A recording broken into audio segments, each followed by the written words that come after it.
Hey there, guys and gals, all you hip cats, cool kittens. This is Comixstravaganza live with the prophets of pop culture. We got the pretty boy prophet, Daniel Shoemake. Hello. The diesel punk prophet of pop culture, John Pyka, also known as the character of Big Daddy Cool, Johnny Della Rocca. And we are coming to you live tonight from the Houdini room here at the Casa de Cool in fabulous rural Nash Vegas, Tennessee. I'll give you, okay. It was rural a while ago, but it's, anyway. Yeah, we've kind of... We got the sprawl going moving on up. Yeah? Sorry.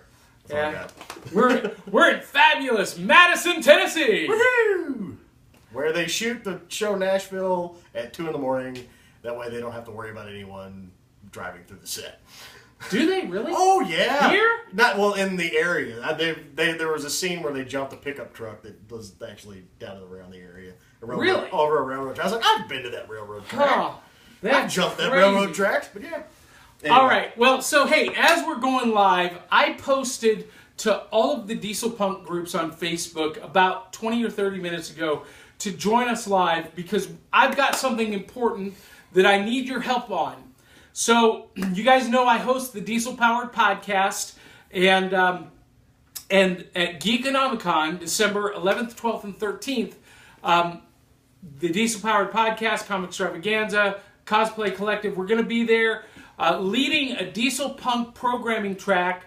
Big Daddy Cool and the Bombshell Kittens are going to be performing, and we are now relegated to the unofficial world record for most diesel punks in one place. Here's what happened, and here's where I need your help.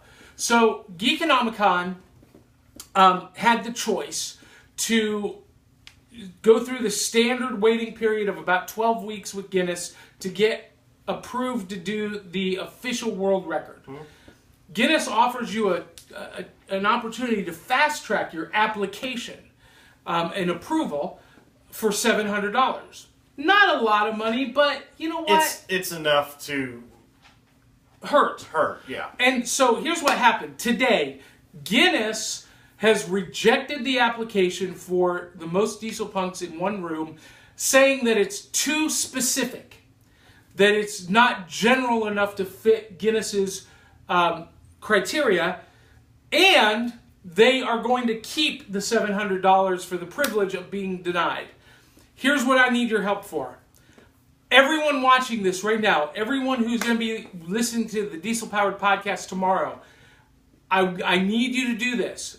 Diesel Punks Unite. Help Geekonomicon. I want you to go to the Guinness World Record website, click Contact Us, and just inundate them with email to get them to refund that $700. We need to do this for the con.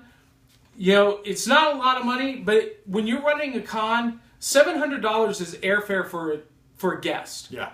So we need your help. Everyone watching it, help us. Guinness, this is the wrong thing to do, and you guys know it.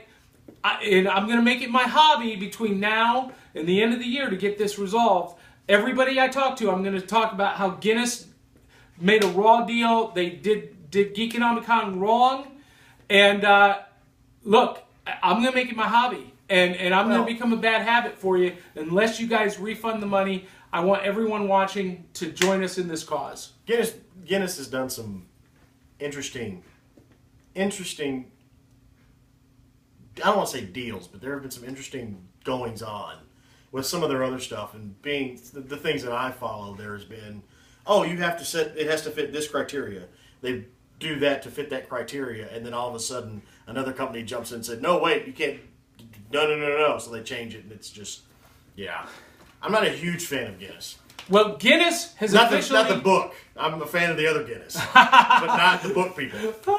Well, Guinness has officially grinded my gears.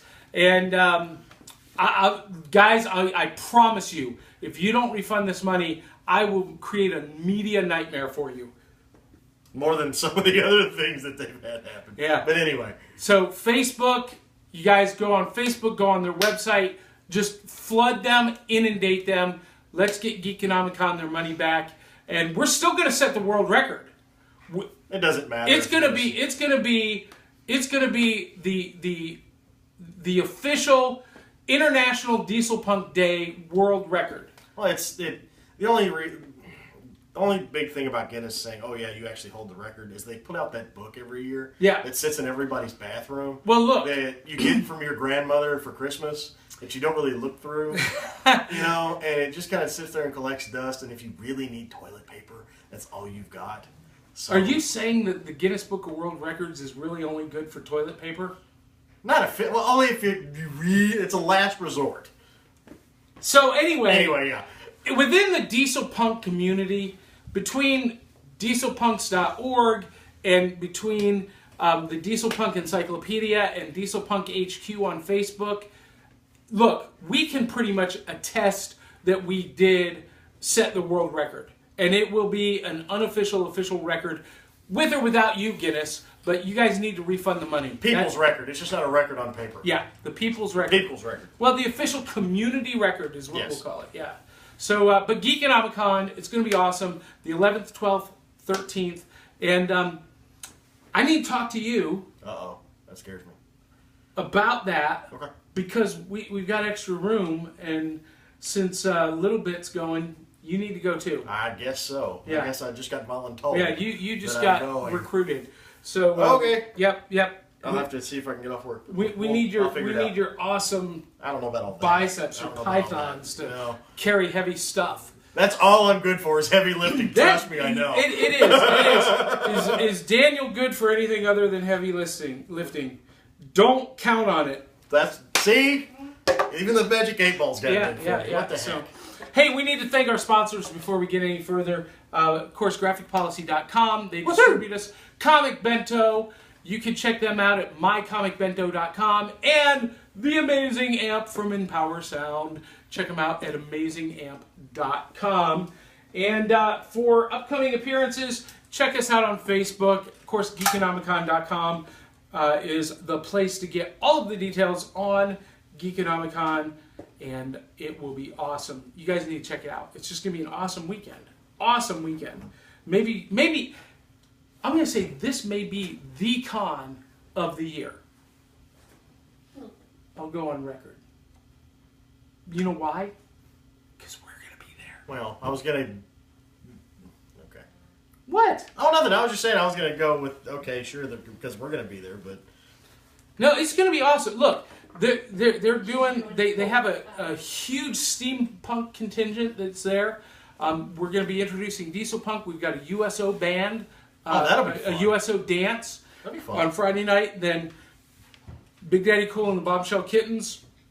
With very special guest star returning to the fold, Miss Ava Dahl. Hey! So Friday night we're going to be performing. Ava and Alabaster Gloria will be doing a little bit of burlesque.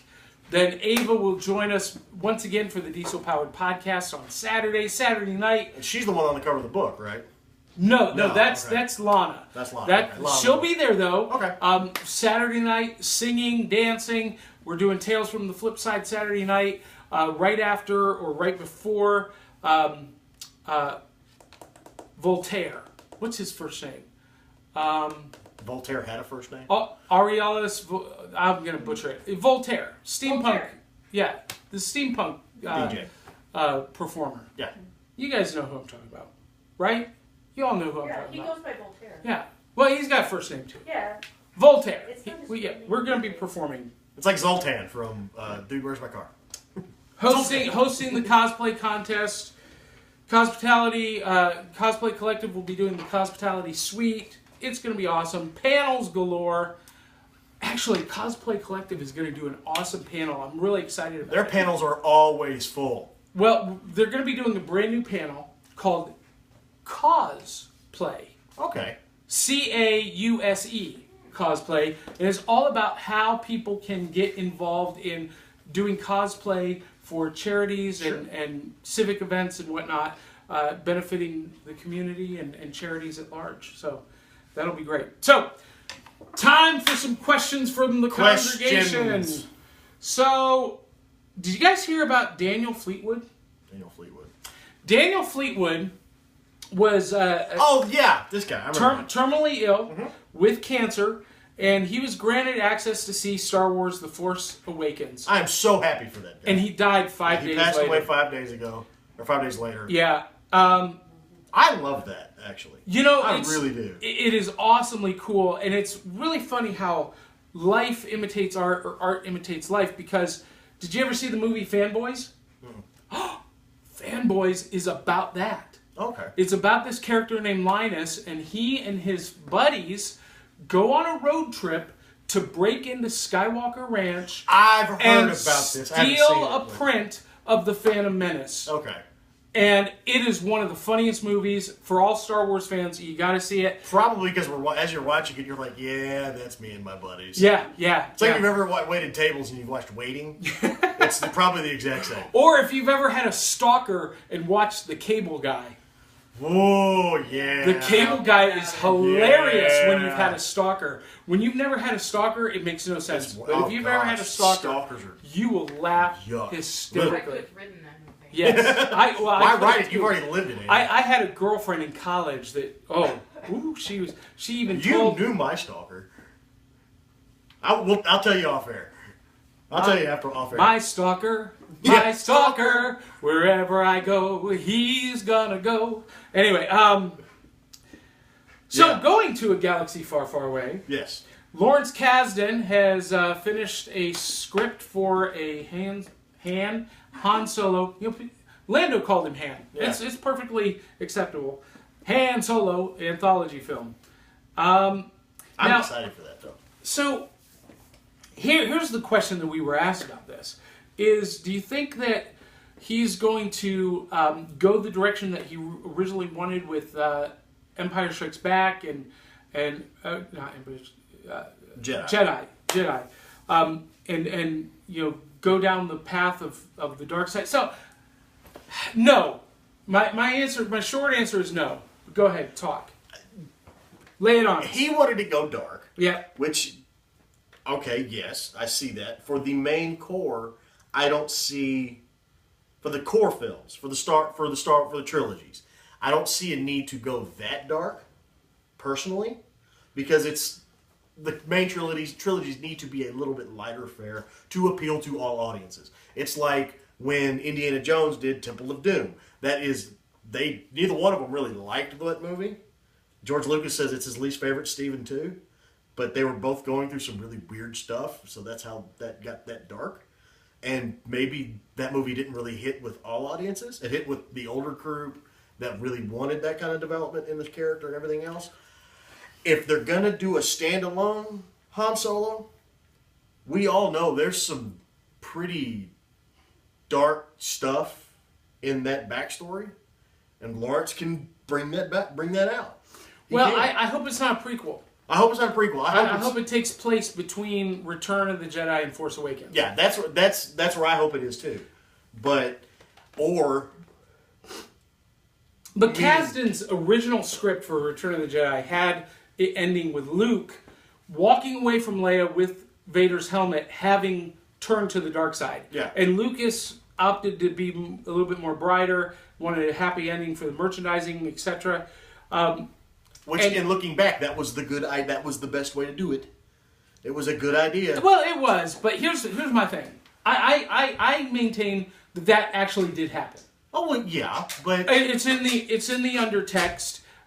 It's my opinion that Luke did turn to the dark side in Return of the Jedi. That's the only way he could have defeated Vader, and he realized it, and kind of came to his senses. But Yoda prophesied, once you give in to the dark side, forever will it dominate your destiny. Yeah. And I think in Force Awakens, we've not seen Luke in any of the trailers or any of the posters. I think it's because he has exiled himself, because he did turn to the dark side. And either he is Kylo Ren or Kylo Ren's master. I don't see him being Kylo. I see... and again, Adam Driver could be a red herring. Yeah, and it could be one of those things where, it always has to be... There always has to be two. And I'm telling you, Luke Skywalker is dark side. And I'm okay with that.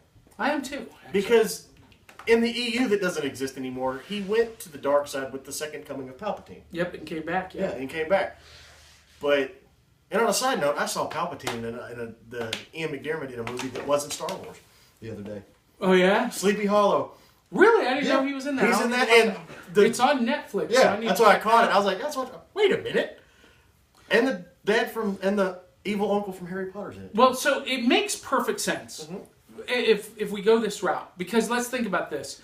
Even though George Lucas isn't directly involved, we all know that his contract specified that he is still a creative consultant and has the right of first refusal on all plot points. And the original, the two trilogies, the original trilogy and the prequel trilogy, he made to what he called rhyme. They have similar tempos, settings, character conflicts, etc. in the 6 films. So it makes perfect sense that this new trilogy with Force Awakens is going to rhyme as well. And in the original trilogy and the prequel trilogy, the character who goes to the dark side is a Skywalker. Now, we've already been told by Lucasfilm, by Disney, by Kathleen Kennedy, that The Force Awakens in the new trilogy is continuing the Skywalker story. That all of the 3 trilogies are about the Skywalker family and legacy.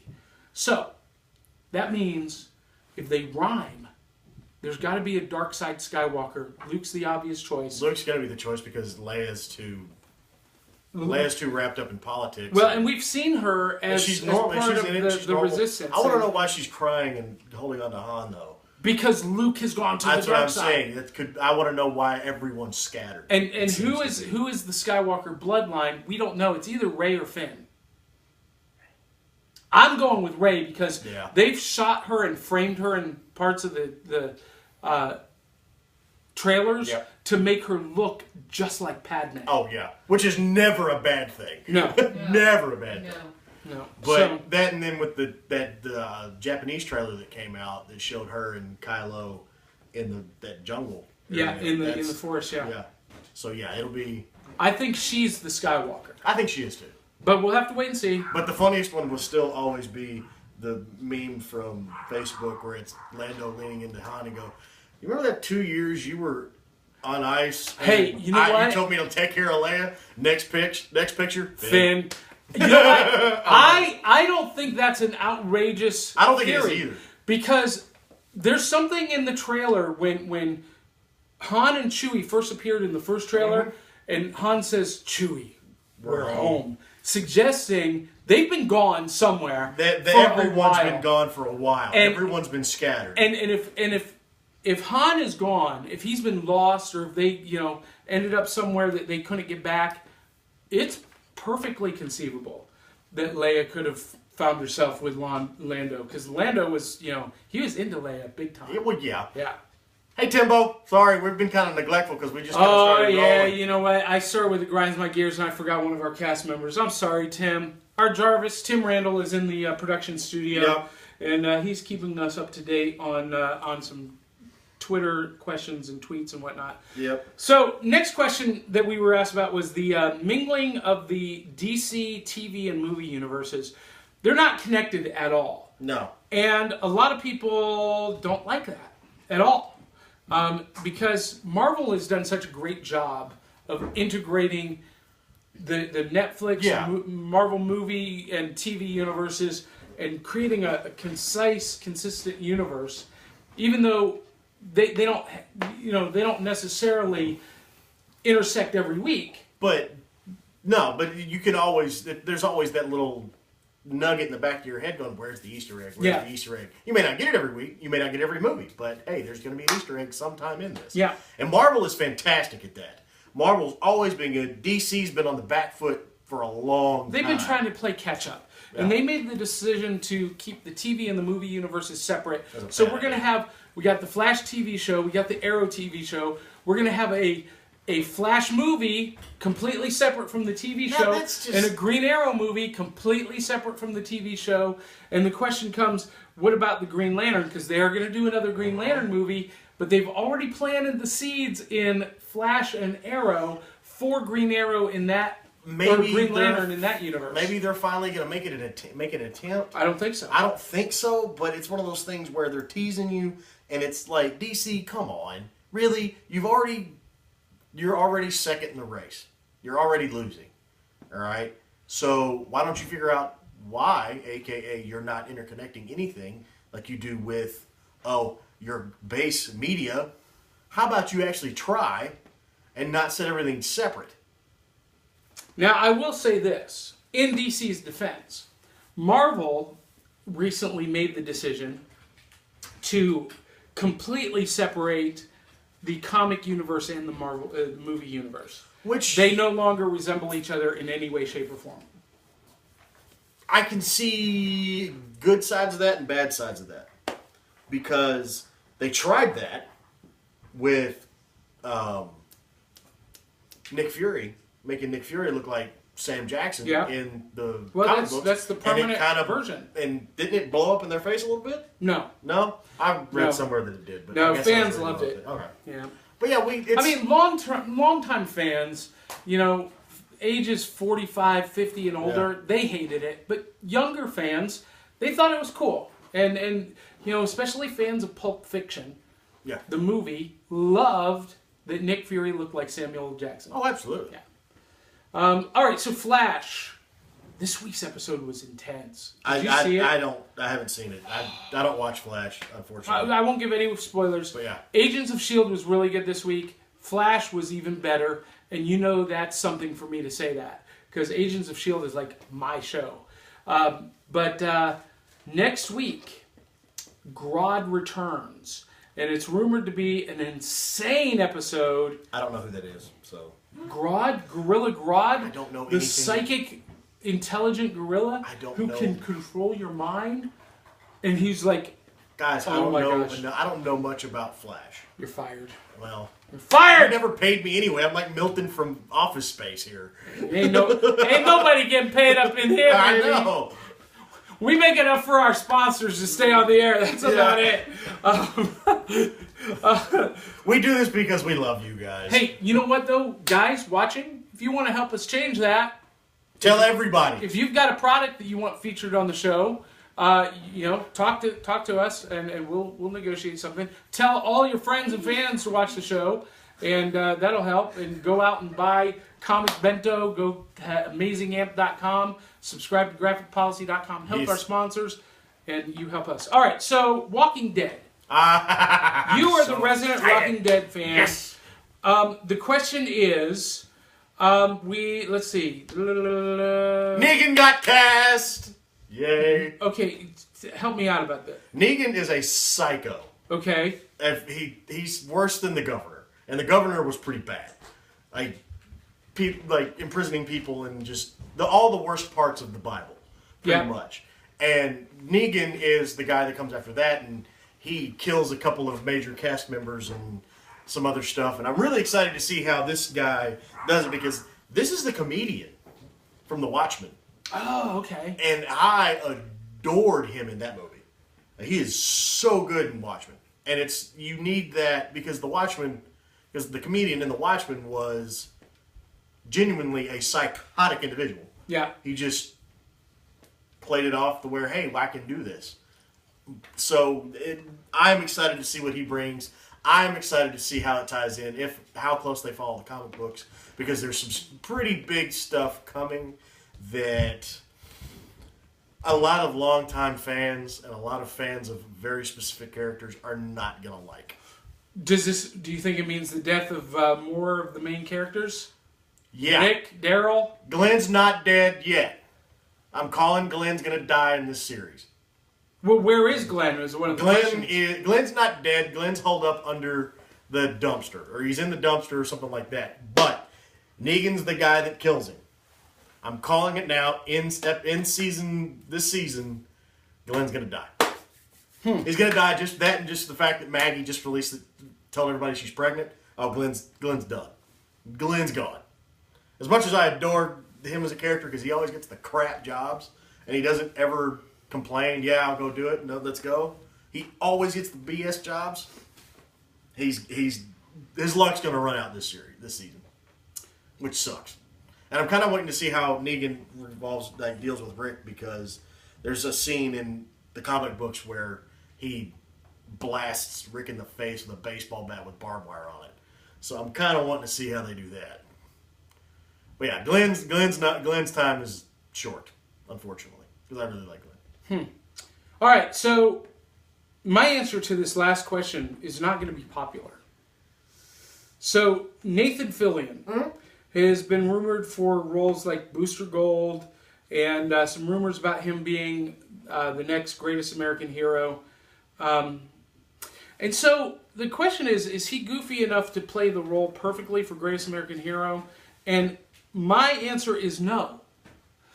My answer is I really like Nathan Fillion. He is one of our favorites here. Yes, I like everything he's done, but him playing a goofy, bumbling kind of character, I think would be really forced for him. He's got too much. He looks too perfect. He's got too much suave. He's got too much swagger. I just don't know that he can really break that mold enough in the minds of the audience eye, and I think it would just be really forced. I don't want to see him do the Greatest American Hero. This is the thing. You've got, for audience to grab onto him as the Greatest American Hero, because I would be going into this blind. I don't know anything about any of it. You have to grab people like me within 15 seconds. You have to make me believe that you are that individual in 15 seconds. Or I'll sit through the show, but I'm like, whatever. You have to. It's one of those things you have to make me believe that you are who you are. That's why shows like The Walking Dead, Sons of Anarchy, Breaking Bad, Mad Men, that's why all these shows lasted so long and did so well, because you had believability in the characters. And the actors are that freaking strong to begin with. Nathan Fillion's a good actor. He's a very strong actor. He's kind of a little typecast, but not really, I guess. But if he can do it, if he can grab me in 15 seconds, I'm good. All right, from our congregation, you guys have seen Greatest American Hero. You've seen Firefly. You've seen Nathan Fillion as maybe Captain Hammer or some of the other roles he's done. Do you think he could do Ralph whatever his name is, from Greatest American Hero? Ralph Hinckley. Do you think he could play that kind of goofy? Yeah. Really? I do. You would buy it? Yeah. See, I'm not buying it. I'm not buying it. I'm not up for Nathan Fillion. That's only because it's not you in the show. No. I couldn't play that character either. Okay. I couldn't do it. I'd give it a shot. You could do it. I probably could. Yeah, you could play a complete, total. I would have to try very hard. I would have to try very hard. Yeah. You know what? Before you go tonight, I'm going to give you my box set of Greatest American Hero on DVD. You don't have to watch the whole thing, but watch a couple episodes. I'll watch it, yeah. You probably will get hooked and love it, because it was one of my all-time favorite shows. I have the entire series on DVD. I also have the entire series of Tales from the Gold Monkey on DVD. Have you guys ever seen that? Tales from the Gold Monkey. It was the first legit diesel punk television show in the 80s. Written by Stephen Cannell, same creator of the A-Team and Greatest American Hero, and Riptide and Hardcastle and McCormick and 9 million other shows. Anyway. No!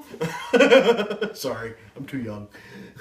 Yeah, I hate you right now. Anyway, that's it. Yeah, that's pretty much it. That's it. I predict that all of our predictions are going to come true. Yep. Because we're really good at this. Yeah, we kind of know how to predict things. Yeah. Was that loud?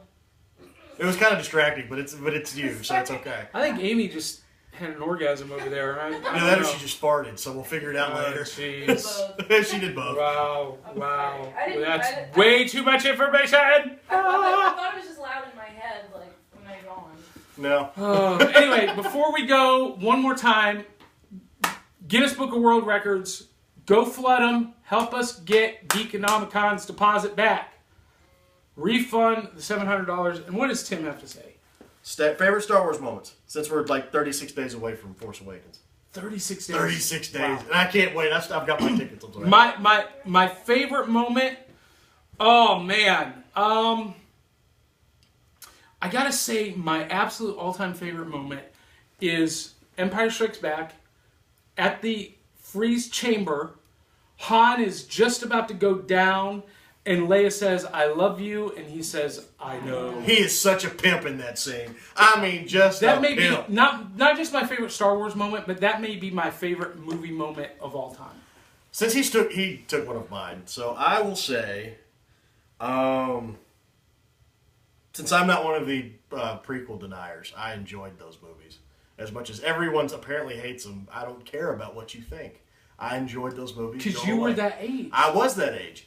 My favorite is going to have to be the beginning of the in-fight scene with Darth Maul and Obi-Wan and Qui-Gon, and the door opens and he's standing there and he does this and it comes out, the one end comes out and he's sitting there holding it and you're like, what in the world? And he pulls it back and the other end of the lightsaber comes out and you're just like, oh. And that music. Oh, the music and everything, just that moment when you're just sitting there watching, you're going, okay, we're not dealing with someone that we were used to back in the old trilogy.